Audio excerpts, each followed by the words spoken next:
அனைவருக்கும் ஆர்சிசியின் அன்பான வணக்கங்கள். இன்றைக்கி நம்ம போலீஸ் தேர்வுக்கான அறிவியல் பாடம் மற்றும் அரசியலமைப்பு இந்த 2 பாடத்திலிருந்து மிக முக்கிய 100 வினாக்கள் கிட்ட நம்ம இன்றைக்கி பார்க்க போகிறோம். வாங்க வினாக்கள் பார்க்கலாம். அதற்கு முன் நீங்கள் சேனலை சப்ஸ்கிரைப் பண்ண மறக்காமல் சப்ஸ்கிரைப் பண்ணிக்கோங்க. நம்ம பார்க்க போகிற வினா எல்லாமே பள்ளி பாட புத்தகத்தில் இடம்பெற்றுள்ள வினா. ஸோ வாங்க வினாக்கள் பார்க்கலாம். முதல் வினா, மூச்சுக்குழலின் துளைக்குள் உணவானது நுழைவதை தடுப்பது எதுன? குரல் வலை மூடிகள். இரண்டாவது வினா, பித்த நீர் டேஸை செரிக்க உதவுகிறது. பித்த நீர் கொழுப்புகளை செரிக்க உதவுகிறது பித்த நீர். ஓகே. அடுத்தது, மனித இதயத்தின் சுவர் எதனால் ஆனது? Endocardium, epicardium, myocardium. இவை 3த்திலும் தான் ஆனது மனித இதயம். ஓகே. அடுத்தது நான்காவது வினா, இரத்த ஓட்டத்தின் சரியான வரிசை எது? Atrium, option C atrium, ventricle, அடுத்து தமனி, அடுத்து சிரை. ஸோ இதுதான் சரியான வரிசை. ஐந்தாவது வினா, இதயத்தின் இதயம் என்றும் அழைக்கப்படுவதுனா எஸ்ஏ கணு. இதயத்தின் இதயம் என்று அழைக்கப்படுவதுனா எஸ்ஏ கணு. ஆறாவது வினா, பின்வருவற்றுள் இரத்தத்தின் இயல்பு தொடர்பாக சரியானது எது? ஸோ இரத்தத்தில் என்னென்ன பகுதி பொருட்கள் காணப்படுகிறதுனா பிளாஸ்மா 55% காணப்படுகிறது. அடுத்தது ஆர்பிசி, டபிள்யூபிசி, அடுத்து இரத்த தட்டுகள். ஓகே. அடுத்தது ஏழாவது வினா, ஃபஸ்ட்டு, உணவை கடத்துதலுக்கு காரணமான திசு ஃப்ளோயம் ஆகும். ரோமன் லெட்டர் 2, தாவரங்கள் நீராவி போக்கின் காரணமாக நீரை இழக்கிறது. ஸோ 2 கூற்றுமே சரிதான்.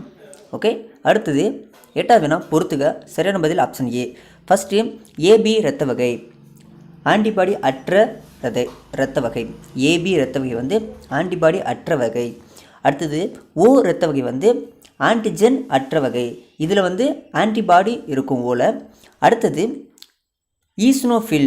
ஈஸ்னோஃபில் ஒவ்வாமை நிலை. இது இரத்த வெள்ளையணுக்களில் ஒரு வகை ஈஸ்னோஃபில். அந்த ஈஸ்னோஃபில் என்ன பண்ணுறதுன்னா ஒவ்வாமை ஏற்படும் பொழுது அந்த துகளை வெளியிடுகிறது. ஓகே. அடுத்தது நியூட்ரோஃபில். நியூட்ரோஃபில் வீக்கம் ஏற்படும் பொழுது நியூட்ரோஃபில் அதை வீக்கத்தை கம்மி பண்ணுது. ஓகே. அடுத்தது 9வது வினா, அனிச்சை செயலின் போது அனிச்சை வில்லையை உருவாக்குவது எதுனா உணர்வேற்பி, தண்டுவடம், தசைகள். 10வது வினா, டென்ட்ரான்கள் செல் உடலத்தை டேஸ் தூண்டுதலையும் ஆக்சான்கள் செல் உடலத்திலிருந்து டேஸ் தூண்டுதலையும் கடத்துகிறது. டென்ட்ரான்கள் இது நரம்பு செல்லில் இருக்கக்கூடிய பார்ட்ஸ் எல்லாமே. டென்ட்ரான்கள் நரம்பு செல்லில் மேலே இருக்கும். ஸோ டென்ட்ரான் செல் உடலத்தை நோக்கி தூண்டுதலையும், அடுத்தது ஆக்சான். ஆக்சான் செல் உடலத்திலிருந்து அந்த தூண்டல்களை வெளிநோக்கியும் கடத்துகிறது. ஓகே. அடுத்தது, மூளை உரைகளில் வெளிப்புறமாக காணப்படும் உரையின் பெயர் என்ன? டியூரோமீட்டர். மொத்தம் மூளையில் 3 விதமான உரைகள் காணப்படுகிறது. மேலே டியூரோமீட்டர், அடுத்தது நடுவில் அரக்கனாய்டு சவ்வு, அடுத்து அதுக்குள்ள என்ன உரை காணப்படுகிறதுனா பயோமீட்டர். ஓகே. அடுத்த வினா பார்க்கலாம். 12வது வினா, மூளையின் இருபுற பக்கவாட்டு கதுப்புகளையும் இணைக்கும் நரம்பு பகுதி எது? Corpus callosum. மூளையில் இருபுற பக்கவாட்டு கதுப்புகளை இணைக்கும் நரம்பு பகுதி கார்பஸ் கலோசம். 13வது வினா, ரேமின் கணுக்கள் காணப்படும் இடம் எது? சைட்டான். ஸோ நரம்பு செல்லில் தான் சைட்டான் இருக்குது. அந்த ரேன்வின் கணுக்கள் எங்கே காணப்படுகிறதுனா சைட்டான்கள். அடுத்து 14வது வினா, ரோமன் லெட்டர் 1, மனித உடலில் உடல் வெப்பநிலையை கட்டுப்படுத்தும் மையமாக எது செயல்படுகிறதுனா ஹைப்போதலமஸ். சரி. 2வது ரோமன் லெட்டர், பெருமூளை உடலின் தன்னிச்சையான செயல்படும் செயல்களை கட்டுப்படுத்துகிறது. ஸோ இது தவறு. ஸோ இது மட்டும் தான் சரி. மனித உடலில் உடல் வெப்பநிலையை கட்டுப்படுத்தும் மையமாக எது செயல்படுகிறதுனா ஹைப்போதலமஸ். ஓகே. அடுத்தது 15வது வினா, எப்பித்திலிய செல்கள் உடலின் மேற்பரப்பை மூடி பாதுகாக்கிறது. ரோமன் லெட்டர் 1 சரி. அடுத்தது 2, தாவரங்களில் காய் கனியாவதற்கு காரணம் ஸ்டார்ச் சர்க்கரையாக மாறுவது. ஸோ இதுவும் சரிதான். ஓகே. அடுத்தது 14வது வினா, நான் ஒரு விலங்கு செல்லினில் வெளிப்புற அடுக்கு என்ன? ஸோ ஒரு விலங்கு செல்லில் வெளிப்புற அடுக்கு என்னென்ன? செல் சவ்வு. விலங்கு செல்லில் செல் சுவர் கிடையாது. ஓகே. அடுத்தது 17வது வினா, செல்லின் மூளையாக செயல்படும் செல்லின் பாகம் எது? அனைவருக்கும் தெரிந்ததுதான் உட்கரு. அடுத்தது 18வது வினா, டேஸ் செல் பகுப்பிற்கு உதவுகிறன? சென்ட்ரியோல். மிக முக்கியமான வினாக்கள். சென்ட்ரியோல் தான் செல் பகுப்பிற்கு உதவுகிறது.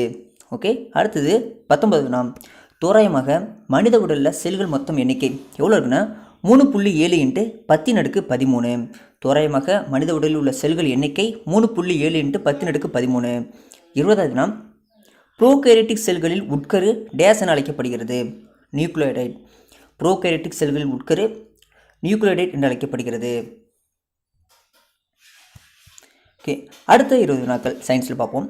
பிரெயின் என்பது டேஸின் அடர் கரைசலாகும். பிரெயின் என்பது அடர் சோடியம் குளோரைடோட கரைசலாகும். இரண்டாவது வினா, சுண்ணாம்புக்கள் டேஸை முதன்மையாக கொண்டுள்ளது. சுண்ணாம்புக்கள் வந்து கால்சியம் கார்பனேட்டை முதன்மையாக கொண்டுள்ளது. மூன்றாவது வினா, கீழ்கண்ட எது மின்னார் பகுதியில் தூண்டுகிறதுனா மின்சாரம். அடுத்து நான்காவது வினா, ஹேபர் முறையில் அம்மோனியா தயாரித்தல் டேஸ் வினைவேக மாற்றியாக செயல்படுகிறதுனா இரும்பு தான். ஹேபர் முறையில் இப்போ அம்மோனியா ஹேபர் முறையில் தயாரிக்கப்படுகிறது, அதுக்கு வினைவேக மாற்றியாக எது செயல்படுகிறதுனா இரும்பு. ஐந்தாவது வினா, டேஸ் பசுமையில விளைவுக்கு காரணமாகிறது. இவை அனைத்துமே ஏன்னா carbon di oxide, methane, chlorofluoro கார்பன்கள் இது எல்லாமே பசுமையில வாயுக்களுக்கு காரணமாகிறது. ஓகே, ஆறாவது வினா, வேதிவினைகள் நிகழ தேவையான நிபந்தனை என்னன்னா வெப்பம் மட்டும் போதும் வேதிவினைகளை. ஓகே, அடுத்தது ஏழாவது வினா, நெருப்புடன் காற்றில் உள்ள ஆக்சிஜன் சேரும்போது உருவாவது எதுனா கார்பன் டை ஆக்சைடு. அடுத்தது எட்டாவது வினா, சில்வர் நைட்ரேட் கரைசலை சோடியம் குளோரைட் கரைசலுடன் சேர்க்கும் பொழுது டேஸ் நிற வீழ்படிவு கிடைக்கிறதுனா வெண்மை நிற வீழ்படிவு கிடைக்கிறது. சில்வர் நைட்ரேட் கரைசலை சோடியம் குளோரைட் கரைசலுடன் சேர்க்கும் பொழுது வெண்மை நிற வீழ்படிவு கிடைக்கிறது. ஓகே, அடுத்தது ஒன்பதாவது வினா, வனஸ்பதி அதாவது நெய் தயாரித்தலில் டேஸ் வினைவேக மாற்றியாக செயல்படுகிறதுனா நிக்கல். வனஸ்பதி தயாரித்ததில் வினைவேக மாற்றியாக செயல்படுவது எதுனா நிக்கல். பத்தாவது வினா, வெள்ளி பொருட்கள் வளிமண்டல காற்றுடன் தொடர்பு பொழுது எந்த நிறமாக மாறுகிறதுனா கருமை நிறம். வெள்ளி பொருட்கள்லாம் வளிமண்டல காற்றுடன் தொடர்புக்கு வரும் பொழுது எந்த நிறமாக மாறுகிறதுனா கருமை நிறம். ஓகே, அடுத்தது 11வது வினா, பொறுத்துக. சரியான பதில் ஆப்ஷன் ஏ. ஃபஸ்ட்டு சுட்ட சுண்ணாம்பு கால்சியம் ஆக்சைடு. அடுத்து நீற்று சுண்ணாம்பு கால்சியம் ஹைட்ராக்சைடு. ஸோ நீர் வந்து ஹைட்ரஜன். ஓகே, அடுத்தது பாக்டீரியா வந்து நொதித்தல். அடுத்து கச்சா எண்ணெய் வந்து நீர் மாசுபாடு. களைக்கொல்லி வந்து நில மாசுபாடு.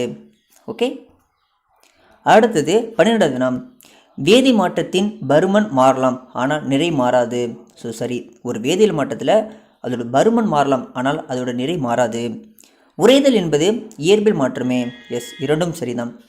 அடுத்து 13வது வினா, உருகுதல் என்ற நிகழ்வில் ஒரு திரவம் வெப்பத்தினை ஏற்று வாயு நிலைக்கு மாறுகிறது. ஸோ தவறு, உருகுதல் திரவ நிலைக்கு மாறும். அடுத்து காகிதம் எரிதல் ஒரு மெதுவாக நிகழும் மாற்றத்துக்கு உதாரணமாகும். இது தவறு தான். ஸோ காகிதம் அது ஒரு வேகமாக நிகழும் மாற்றம், அது ஒரு வேதியியல் மாற்றம் சொல்லலாம். அடுத்தது 14வது வினா, எரிதலுக்கு துணை புரியாத வாயு எது? Carbon di oxide. எரிதலுக்கு துணை புரியாத வாயு எதுன்னு கேட்டாங்கன்னா carbon di oxide.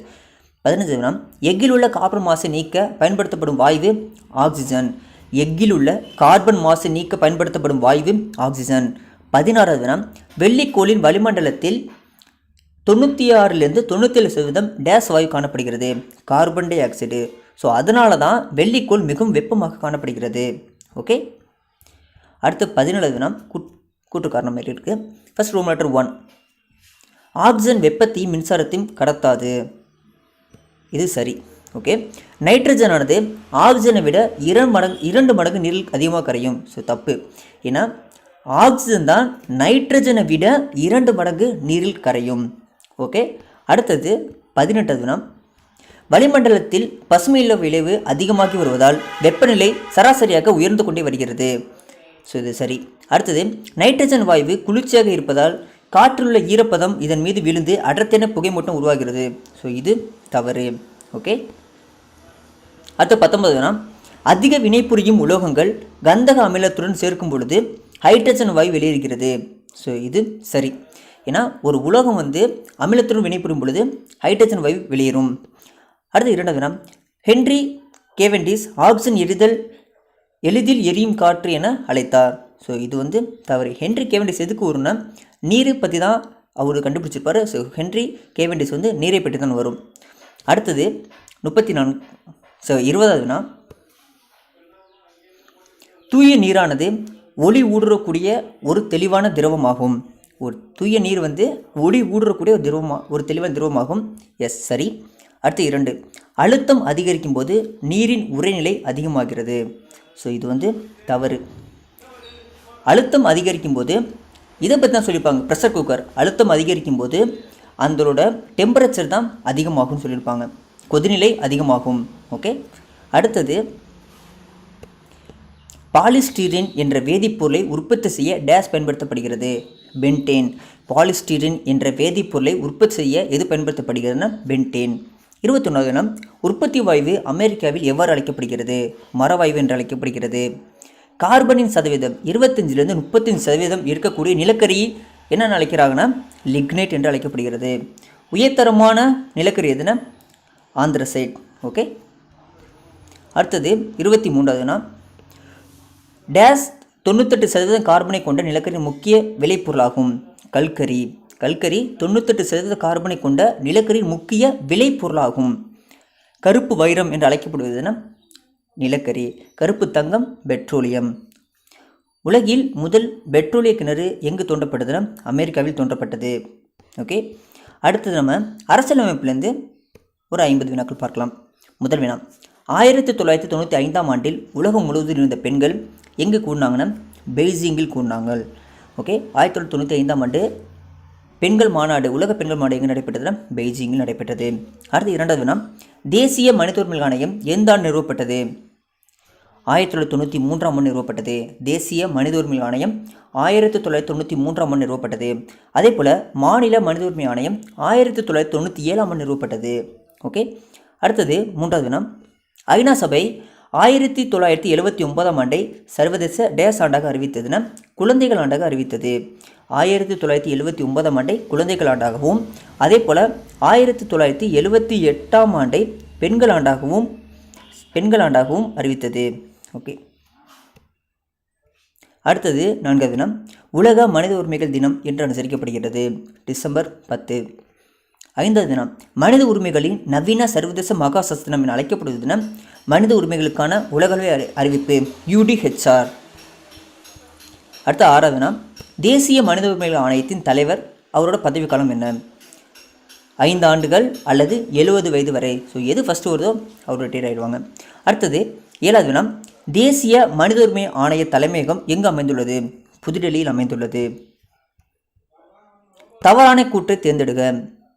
Option B தான் தவறாக இருக்குது. என்னென்னா தேசிய மனித உரிமை ஆணையம் ஒரு அரசியலமைப்பு சார்ந்த அமைப்புன்னு சொல்கிறாங்க. ஏன்னா இது வந்து அரசியலமைப்பு சாராத அமைப்பு. ஓகே. அடுத்தது இது 3மே மற்றதெல்லாம் ரைட்டு. என்னென்னா ஃபஸ்ட்டு பாருங்கள், தேசிய மனித உரிமைகள் ஆணையம் ஒரு சட்ட ரீதியிலான அமைப்பாகும். ஓகே. அடுத்த ஆப்ஷன் சி பாருங்கள், தேசிய மனித உரிமைகள் ஆணையம் ஒரு சுதந்திரமான அமைப்பாகும். ஓகே. தேசிய மனித உரிமைகள் ஆணையம் ஒரு பலதரப்பு நிறுவனங்களை கொண்டதாகும். ஓகே. இது எல்லாமே கரெக்டாக தான் இருக்குது. ஆப்ஷன் பி தான் தவறாக இருக்குது. ஏன்னா இது என்ன தவறாக இருக்குன்னா அரசியலமைப்பு சார்ந்த அமைப்புன்னு சொல்லியிருக்காங்க. ஓகே. அடுத்தது 9வது வினா, தேசிய மனித உரிமைகள் ஆணையம் குறித்து பின்வரும் எந்த கூற்று சரியானது அல்ல? ஓகே. எது சரியானது அல்லன்னு கேட்டாங்கன்னா ஆப்ஷன் சி தான். என்னன்னு பாருங்கள், இந்த ஆணையத்தின் தலைவரும் உறுப்பினரும் இந்திய உச்சநீதிமன்றத்தால் நியமிக்கப்படுகிறார்கள். இந்திய குடியரசுத் தலைவரால் தான் நியமிக்கப்படுகிறார்கள். ஓகே. ஃபஸ்ட்டு பார்ப்போம். இது 1993ஆம் நிறுவப்பட்டது. இது தேசிய மனித உரிமை ஆணையம். அடுத்தது, மனித உரிமைகள் மீறல் வழக்குகளில் குற்றவாளி தண்டிக்க ஆணையத்திற்கு எந்த உரிமையும் இல்லை. ஓகே. அடுத்தது டி, இந்த ஆணையம் தனது ஆண்டு அறிக்கை மத்திய அரசு மற்றும் மாநில அரசுக்கு அனுப்புகிறது. ஓகே. இதுவும் சரிதான். அடுத்தது 10வது வினா, ஐக்கிய நாடுகள் சபை தோற்றுவிக்கப்பட்ட ஆண்டு 1945 அக்டோபர் 24 அன்று ஐக்கிய நாடுகள் சபை தோற்றுவிக்கப்பட்டது. அடுத்தது 11வது தினம், தேசிய மனித உரிமைகள் ஆணையத்தின் தலைவர் மற்றும் உறுப்பினர் நியமிப்பவர் யார்? குடியரசுத் தலைவர். ஸோ அங்கே பார்த்தோம்னா அதே தான். சர்வதேச பெண்கள் ஆண்டு நம்ம ஃபஸ்ட்டே பார்த்துட்டோம், 1978. சர்வதேச குழந்தைகள் ஆண்டு 1979. போக்சோ சட்டம் எந்த ஆண்டு இயற்றப்பட்டது? 2012ஆம் ஆண்டு இயற்றப்பட்டது. 14வது தினம், டேஸ் உலக மகளிர் மாநாடு 1995ஆம் ஆண்டு பெய்ஜிங் நடைபெற்றதுன்னா எத்தனையாவதுன்னு நம்ம ஃபஸ்ட்டு வினாவே பார்த்தோம். எங்கே நடைபெற்றதுன்னு, இது எத்தனையாவதுன்னு கேட்குறாங்க. 4வது உலக மகளிர் மாநாடு 1995ஆம் ஆண்டு பெய்ஜிங்கில் நடைபெற்றது. அடுத்து 15வது வினா, இந்து விதவை மறுமண சட்டம் இயற்றப்பட்ட ஆண்டு 1856. அதே போல் இந்து விதவை மறுமண சங்கம் எந்த ஆண்டு கேட்டாங்கன்னா 1861 இது சங்கம். ஓகே. அடுத்தது 16வது வினா, தகவல் அறியும் உரிமை சட்டத்தின்படி தகவலை பெறுவதற்கான கால வரம்பு 30 நாட்கள் ஆகும். 17வது வினா, அரசியலமைப்பு சட்ட திருத்தம் 44 படி நீக்கப்பட்ட அடிப்படை உரிமை எதுனா சொத்துரிமை. அடுத்தது 18வது வினா, மூத்த குடிமக்கள் மற்றும் பெற்றோர் நலன்களை பராமரிப்பு சட்டம் டேசாம் ஆண்டில் சட்டமாக இயற்றப்பட்டதுன்னா 2007ஆம் ஆண்டு. மூத்த குடிமக்கள் மற்றும் பெற்றோர் நலன்கள் பராமரிப்பு சட்டம் 2007ஆம் ஆண்டு சட்டமாக இயற்றப்பட்டது. 19வது வினா, இலவச மற்றும் கல்வி உரிமை சட்டம் எந்த நடைமுறைப்படுத்தப்பட்டதுன்னா 2009ஆம் ஆண்டு. அடுத்த 20வது வினா, டேஸ் ஆர்டிகல் எந்த பிரிவு சமயம், இனம், சாதி, பாலினம் அல்லது பிறப்பினம் ஆகியவற்றின் அடிப்படையில் பாகுபடுத்துவது தடை செய்கிறதுனா ஆர்டிகல் 15. 21வது வினா, டேஸ் பிரிவு எந்த ஒரு சமயத்தின் ஏற்கவும் பின்பற்றவும் பரப்பும் உரிமை வழங்குகிறதுனா 25 கிளாஸ் 1. ஓகே. அடுத்த 22வது வினா, பின்வருவற்றுள் எது இந்தியாவை சமயசார்பற்ற நாடாக விவரிக்கிறதுனா அரசியலமைப்பு முகவுரை. 23வது வினா, சமய சுதந்திரம் உரிமை என்பது எதனோடு தொடர்புடையதுன்னா அடிப்படை உரிமைகளோடு தொடர்புடையது. சமய சுதந்திர உரிமை அடிப்படை உரிமைகளுடன் தொடர்புடையது. 24வது வினா, சட்ட மேலவை உருவாக்கம் அல்லது நீக்கம் பற்றி பிரிவு எதுனா ஆர்டிகல் 169. சட்ட மேலவை உருவாக்கம் அல்லது நீக்கம் பற்றிய பிரிவு 169. 25வது வினா, டேஸில் உயர்நீதிமன்றங்கள் கல்கத்தாவிலும் பம்பாய் மற்றும் சென்னையில் தோற்றுவிக்கப்பட்டதுன்னா 1862. ஓகே. அடுத்து நம்ம ஒரு 25 வினாக்கள் பார்ப்போம் அரசியலமைப்பிலிருந்து. இந்திய ஆயுதப்படைகளின் தலைமை தளபதி யார்? குடியரசுத் தலைவர். 2வது வினா, இந்திய இராணுவ படையின் முதன்மை நோக்கமானது என்னென்னா தேசிய பாதுகாப்பு, தேசிய ஒற்றுமை, அந்நிய ஆக்கிரமிப்பிலிருந்து நாட்டை காத்தல். இவை மேற்கூறிய அனைத்தும் சரி. அடுத்தது, இராணுவ தினம் என்று அனுசரிக்கப்படுகிறது ஜனவரி 15. பாராளுமன்ற ஆட்சி முறையில் பெரும்பான்மை பெற்ற கட்சியின் தலைவர் யார்? குடியரசுத் தலைவர். சரி, பிரதமர். பிரதமர். பாராளுமன்ற ஆட்சி முறையில் பெரும்பான்மை பெற்ற கட்சியின் தலைவர் பிரதமர். அடுத்தது 5வது வினா, பொறுத்துக. ஸோ சரியான பதில் ஆப்ஷன் ஏ. ஃபஸ்ட்டு, அமெரிக்க ஐக்கிய நாடுகள் என்ன சொல்கிறாங்கன்னா காங்கிரஸ். அடுத்தது நார்வே ஸ்டார்டிங். அடுத்தது Denmark Folketing. Germany Bundestag. Japan Diet. Okay. அடுத்தது இதெல்லாம் அந்தந்த நாட்டில் இருக்கக்கூடிய நாடாளுமன்ற முறைகள். 6வது தினம், கீழ்கண்ட எந்த இரு நாடுகளில் ஒற்றையாட்சி முறைக்கான உதாரணமாகும்? எந்த நாடு ஒற்றையாட்சிக்கான உதாரணம் இங்கிலாந்து மற்றும் பிரான்ஸ். அடுத்தது 7வது தினம், பாராளுமன்ற ஆட்சி முறை என்பது எவ்வாறு அழைக்கப்படுகிறது? மேற்கூறிய அனைத்தும். எப்படின்னா அமைச்சரவை அரசாங்கம், வெஸ்ட்மினிஸ்டர் அரசாங்கம் மாதிரி பொறுப்பு அரசாங்கம், இந்த 3 முறையிலும் பாராளுமன்ற ஆட்சி முறை அழைக்கப்படுகிறது. அடுத்தது 8வது வினா, அசாம் ரைஃபிள்ஸ் எதன் கீழ் செயல்படுகிறது? உள்துறை அமைச்சகத்தின் கீழ் செயல்படுகிறது. அசாம் ரைஃபிள் உள்துறை அமைச்சகத்தின் கீழ் செயல்படுகிறது. அடுத்தது 9வது வினா, இந்திய கடலோர காவல்படை எந்த ஆண்டு அமைக்கப்பட்டது? 1978ஆம் ஆண்டு அமைக்கப்பட்டது. ஓகே. அடுத்தது 10வது வினா, அசாம் ரைஃபிள் அசாம் பகுதியில் எந்த ஆண்டு பிரிட்டிஷாரால் உருவாக்கப்பட்டதுன்னா 1835ஆம் ஆண்டு அமைக்கப்பட்டது. இது உள்துறை அமைச்சகத்தின் கீழ் செயல்படுகிறது. 11வது வினா, அணிசேராமை என்ற சொல் உருவாக்கியவர் யார்? வி.கே. கிருஷ்ணமேனன். 12வது வினா, பின்வரும் கூட்டுகளில் சரியானதை தேர்க. இந்திய தண்டனை சட்டம் 1860இல் உருவாக்கப்பட்டது. சரி. கல்கத்தா உயர்நீதிமன்றம் 1862ஆம் ஆண்டு நிறுவப்பட்டது. சரி. 1935ஆம் ஆண்டு இந்திய அரசு சட்டம் கூட்டாட்சி நீதிமன்றத்தை உருவாக்கியது. ஸோ இதுவும் சரி. ஓகே. அடுத்தது 13வது வினா, உச்ச நீதிமன்றம் முதலாக டேஸில் உள்ள வில்லியம் கோர்ட்டில் நிறுவப்பட்டதுன்னா கல்கத்தா தான். 14வது வினா, டேஸ் நீதிமன்றங்கள் நில ஆவணங்கள் தொடர்பான வழக்குகளை விசாரிக்கிறது. வருவாய் நீதிமன்றங்கள் தான் நில ஆவணங்கள் தொடர்பான வழக்குகளை விசாரிக்கிறது. அடுத்து, விரைவு நீதிமன்றங்கள் எந்த ஆண்டில் ஆரம்பிக்கப்பட்டதுன்னா 2000.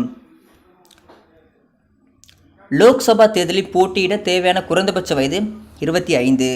லோக்சபா தேர்தலில் போட்டியிட குறைந்தபட்ச வயது 25. இந்திய மாநிலங்களின் எல்லைகளை மாற்றி அமைக்கும் அதிகாரம் பெற்ற அமைப்பு எதுனா நாடாளுமன்றம். ஓகே. அடுத்தது 18வது வினா, நமது வெளியுறவு கொள்கையுடன் தொடர்பு இல்லாதது காலனித்துவம். 19வது வினா, கீழ்கண்டவைகளில் அணிசேரா இயக்கத்தின் நிறுவன உறுப்பினர் அல்லாத நாடு எதுனா பாகிஸ்தான் தான் நிறுவன உறுப்பினர் அல்லாத நாடு. 20வது வினா, இந்தியாவில் 2வது அணு சோதனை ராஜஸ்தானில் எந்த ஆண்டு நடைபெற்றதுன்னா 1998ஆம் ஆண்டு நடைபெற்றது. 21வது வினா, வெளிநாட்டு சேவை பயிற்சி நிறுவனம் புதுடெல்லியில் எந்த ஆண்டு நிறுவப்பட்டது? 1986ஆம் ஆண்டு நிறுவப்பட்டது. பஞ்சசீலம் கையெழுத்து எந்த ஆண்டு இயற்றப்பட்டதுன்னா 1954 ஏப்ரல் 28 அன்று கையெழுத்திடப்பட்டது. 23வது வினா, சார்க் அமைப்பின் பேரிடர் மேலாண்மை மையம் எங்கு அமைந்துள்ளது? நியூ டெல்லி. சார்க் அமைப்பின் பேரிடர் மேலாண்மை மையம் எங்கு அமைந்துள்ளதுன்னா நியூ டெல்லி. ஓகே, அடுத்தது கடைசி 2 வினாக்கள். எத்தனை மாநிலங்களில் நேபாளத்துடன் தங்கள் எல்லையை பகிர்ந்து கொள்கிறது? 5 மாநிலங்கள். 5 மாநிலங்கள் நேபாளத்துடன் தங்கள் நில எல்லையை பகிர்ந்து கொள்கிறது. 25வது வினா, சுதந்திரமடைந்த பாகிஸ்தானுக்கு எல்லைகளை வகுத்தவர் யார்? Sir Cyril ரட்க்ளிஃப். சுதந்திரமடைந்த பாகிஸ்தானுக்கு எல்லைகளை வகுத்தவர் சர் சிரில் ரட்க்ளிஃப். நண்பர்களே, இன்றைக்கி நம்ம அறிவியலிருந்து ஒரு 50 வினாக்கள், அரசியலமைப்பிலிருந்து ஒரு 50 வினாக்கள், மொத்தம் 100 வினாக்கள் என்று பார்த்தோம். நன்றி, வணக்கம். நாளை மற்ற வீடியோவில் சந்திக்கிறோம்.